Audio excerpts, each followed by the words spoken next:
the fall of 2024 at the Wilma Theater, my wife Laurel and I saw what I would say is perhaps one of the best and one of the most impactful shows, theater performances that we had ever seen in our lives. The house lights went down, and Dito van Reigersberg walked out from stage left in a denim jacket, no fanfare, no entrance music, just himself.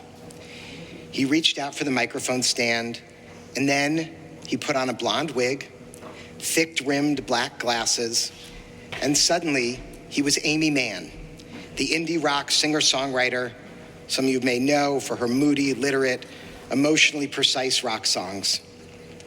The show was called Poor Judge. Dito conceived of it while he was sick during his cancer treatments. Aimee Mann was the music he listened to, and somewhere in those hospital hours, he started dreaming up a piece where her music could carry the grief of a disrupted future. He described it as, quote, a love letter to the awkwardness of being human. Dito van Reigersberg died on June 1st, the start of Pride Month. He was only 53 years old. He was co-founder of Pig Iron Theater Company, one of the most respected experimental theaters in the country. He was the creator and performer of Martha Graham Cracker, probably the one we most know, the drag cabaret persona he inhabited for 20 years. Theatrical, absurd, musical, and emotionally alive. Martha Graham Cracker came to the Weitzman, our National Museum of American Jewish History, during a residency that invited artists to explore and reinterpret American Jewish history. Drawing on his own Jewish heritage through his mother, Dito brought humor, music, and imagination to the stories in their gallery, offering audiences a new way to see them. Beyond his performances, he was a husband, a teacher, and a pillar of Philadelphia's queer artistic scene.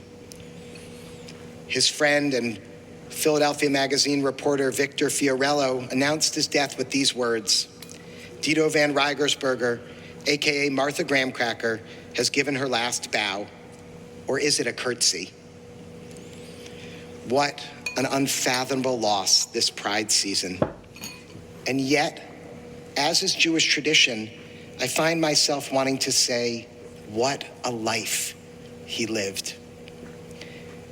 Tomorrow morning, Ariana will read from the prophet Zechariah as her Haftarah portion.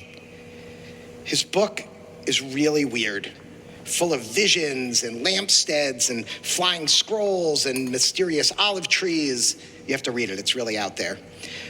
But buried inside all of this apocalyptic imagery is a famous verse that many of us might know from summer camp, from the queer Jewish musician Debbie Freedman of blessed memory. Lo b'chayil v'lo b'koach, ki im beruchi, not by might and not by power, but by spirit. Zechariah is speaking to Zerubbabel, the civic leader tasked with rebuilding the temple after the Babylonian exile. The project is enormous and the resources are few. Zerubbabel is overwhelmed, and God answers his paralysis with this verse: Lo b'chayil v'lo b'koach, not by might, not by power. Chayil in Hebrew is a military force, an army, the kind of power that conquers through violence and compulsion. Koach is strength, capacity, the might of human will and effort. Neither one of these will rebuild the temple. What remains is ruach, breath, wind, spirit. The rabbis chose this passage for this week's Torah portion, B'ha'alotecha, because, again, as Ariana's going to teach us tomorrow, it opens with God's instructions for kindling the menorah in the tabernacle, which is just like these menorot we have right behind me. This is the original menorah, the 7-branched menorah, but stay with me because this same Haftarah is actually read on the Shabbat of Hanukkah, when we light the Hanukkah, right, which is that 9-branched menorah. The reason being, of course, that this theme of light, and specifically that the light, as we learn on Hanukkah, is not sustained ultimately by force, by any sort of military victory, but ultimately by spirit. Jewish survival is ultimately not a matter of armies or political power. It's a matter of something more interior, more resilient, something more like our very breath. Not by might, not by power, but by spirit. And this verse feels especially relevant this Shabbat, in which we celebrate Pride. Drag has never operated through force. Neither has queer art more broadly. It works through something else entirely: imagination, vulnerability, and a willingness to be seen. This is what Dito was doing in Poor Judge. He was a man in his early 50s who had just survived chemotherapy and a bone marrow transplant. He put on a blonde wig and stood in front of an audience and sang songs about loneliness and heartbreak. He made something from his pain that was warm, and as one reviewer put it, quote, reaching towards the audience, wanting to include them. This is Ruach. This is spirit that bends and does not break, the spirit that transforms rather than overpowers. Now, Pride in 2026 is under enormous pressure. The legislative fights are real. The attacks on trans people are real. The attempts to erase queer history from schools and libraries are real. And there is nothing wrong with chayil and koach, might and strength in the service of justice. We need lawyers and lobbyists and organizers and people who will make bold sacrifices and take real risks. I am proud, as I know many of you are, all of you are, I would say, to be part of a congregation with the legacy of Beth Ahava and the leadership of Prism that takes a stand in the face of injustice. Zechariah is not counseling passivity. He is not saying lie down, do nothing, trust God to sort it out. He's speaking to a leader who has a temple to rebuild. He is saying the temple will not stand on force alone. What makes it holy is something you cannot achieve through sheer will. Rabbi Sharon Kleinbaum, who led Congregation Beit Simchat Torah in New York through the darkest years of the AIDS crisis and 32 years of LGBTQ plus life, has spoken often about what she calls our responsibility to nurture our spirits and find joy even in the face of suffering. The Jewish and queer communities, she say, have always used humor and celebration as tools of survival, not as escape from the struggle, but rather fuel for it. And that is what Martha Graham Cracker was. That is what Dito was.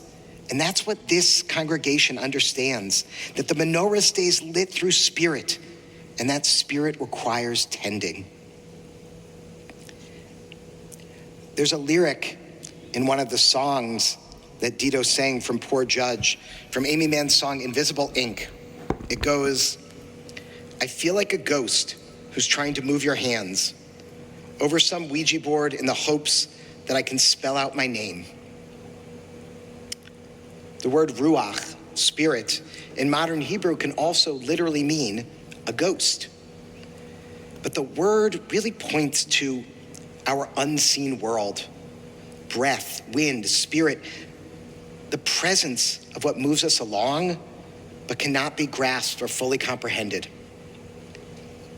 And here was Dito, a man who had been living so close to the edge, choosing a lyric about a ghost trying to make itself known, trying to leave a name, trying to be seen.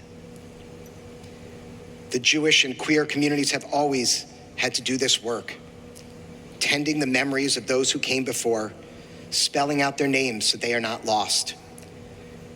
The queer community's dead are a part of its ruach, its spirit.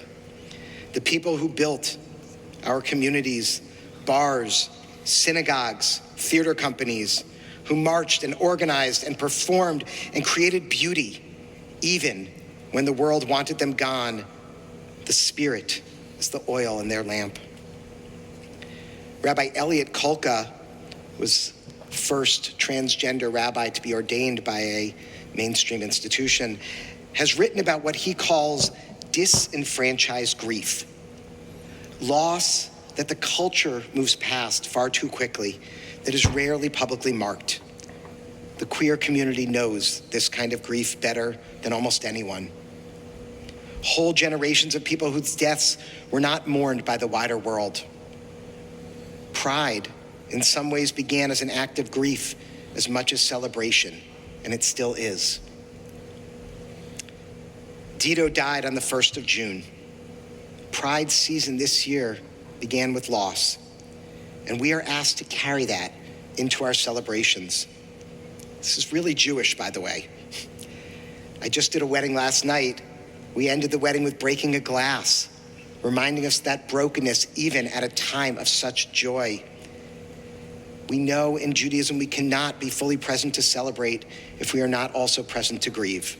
The two are not opposites, but in fact braided together. There's a teaching in Jewish mysticism and Kabbalah that the souls of the righteous do not simply disappear. They pass into the world that is woven beneath and behind this one, the Olam Ha'emet, the world of truth. Their ruach does not stop. It moves differently, and it becomes a part of what sustains us, perhaps without us even knowing it. I think of all the ruach in this room tonight, the people here and not here, those who marched that we could gather here freely, the people who died of AIDS while the government looked away, and whose friends carried them and buried them and kept showing up. The artists and performers and teachers and religious leaders who made beauty under pressure, who insisted that queer life was worth celebrating even when the world disagreed. They are the oil in the lamp. They are what keeps the light burning. Zerubbabel and Zechariah were trying to rebuild the temple after everything had been destroyed, surrounded by rubble and doubt. And God said, the thing that will make this holy is not your army and not your strength. It is something that moves through you and beyond you, that you can tend, but not fully comprehend, that burns even when the vessel is broken.